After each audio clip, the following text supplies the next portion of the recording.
when I first came into the house, I wanted to establish house rules so that both Mum and Dad can be consistent in enforcing discipline. Your Mum and Dad now are going to talk to you with regards to those house rules so that you're fully aware of what's not acceptable in this house, okay?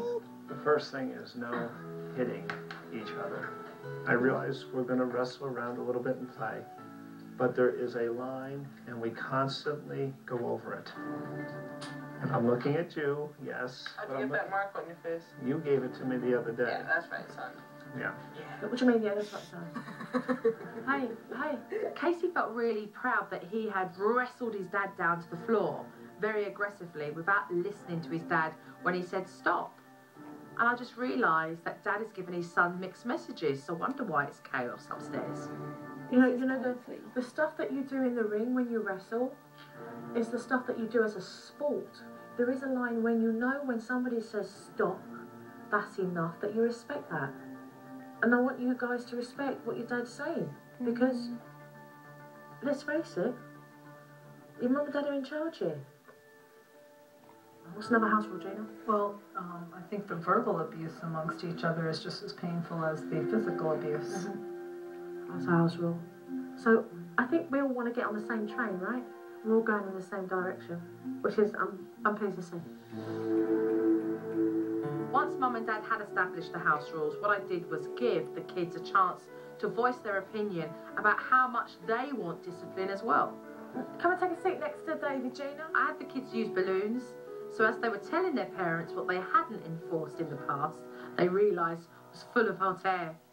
Carly. Say something to two people, and then you let one person do it and not the other. Casey? You don't follow through with punishments, like when you were leaving for New York, and you said anybody that misses school will be grounded, and then I was about to miss school, and you wanted to ground me, and then Callie missed school and you didn't ground her. My parents they're full of hot air.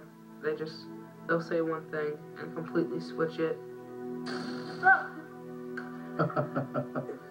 Dad started to laugh and found it highly amusing. You guys always make rules that I can't go places and that Casey can, and then it's always different. The rules are always different between the two of us.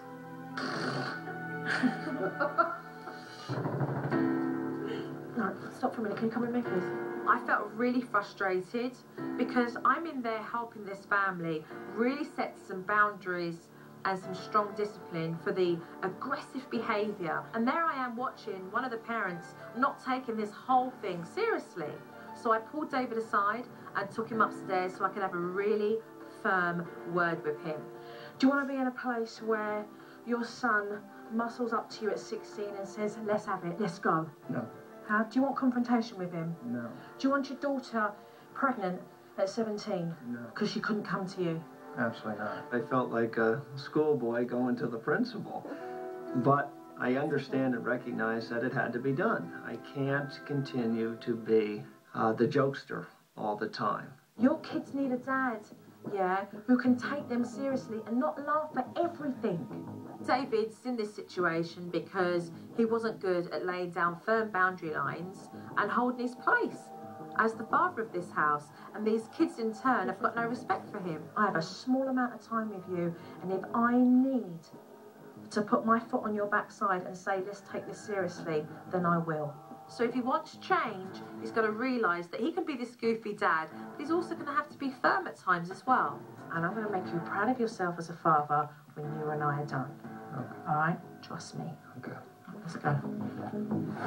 Like, sometimes I want to go out, and like to Casey wants to go out too, and he gets to go out and I don't.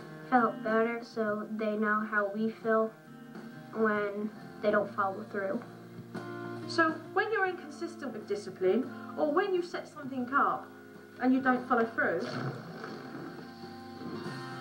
that's what I get. Hot air. The point Joe was trying to make is that we've let the kids down and they're calling us on it.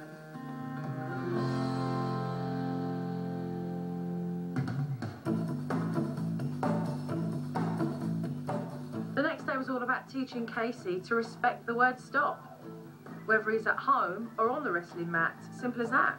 What I want to establish here, no is no, enough is enough.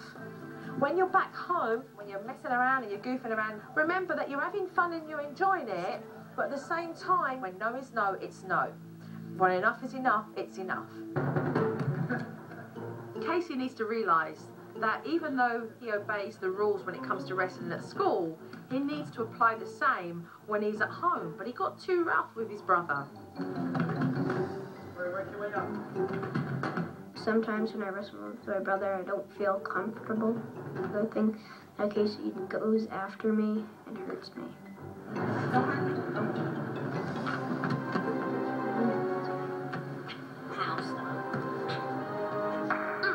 I stepped in and I took Casey aside and I said to him, instead of being his bully, why don't you be like his big brother who he can look up to and be his mentor?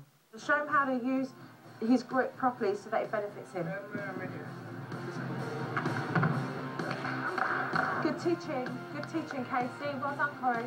Once Corey could trust his brother again, I needed to work on Casey respecting the word stop or no. Right, Casey, that's enough. It's enough. That's enough. And it took a while, but he began to make progress.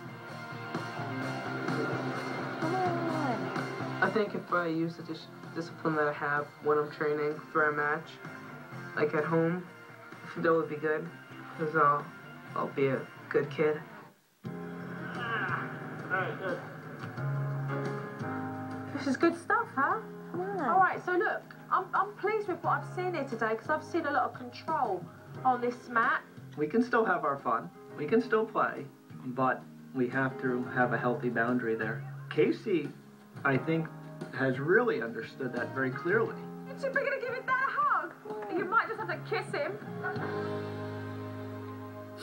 Coming up, You like seeing a ghost? Joe's surprise announcement puts Mom in shock. And the change of plans drives Callie to tears. I want to go home. When Supernanny returns.